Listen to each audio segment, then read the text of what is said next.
Magkano bill nyo, ma'am, sa Al-Sabah? 5 months preggy here.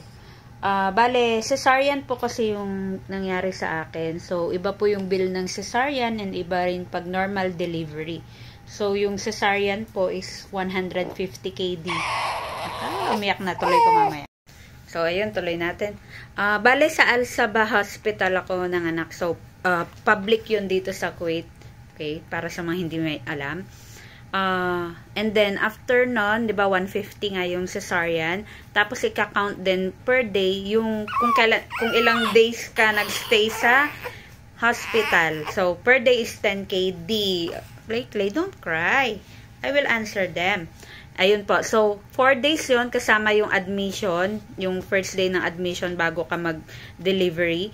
So, counted na yon. So, 10 KD na yon. And then, 3 days. Pag cesarean, 3 days. So, pag normal delivery naman, 100 KD. Tapos, 1 day ka na ma-admit.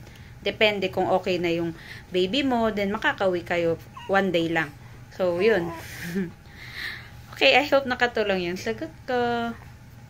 Papatulogin ko muna tong baby.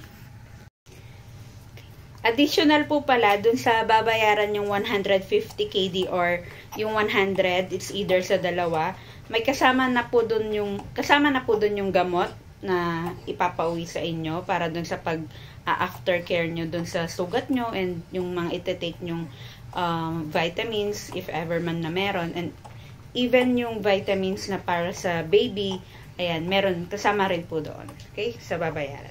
So, yun lang. Wait lang anak, magbababay na tayo. Bye-bye. Pag may mga tanong pa po kayo, pwede kayo mag-drop ng comment nyo dyan. If ever may time ako, sasagutin ko kayo.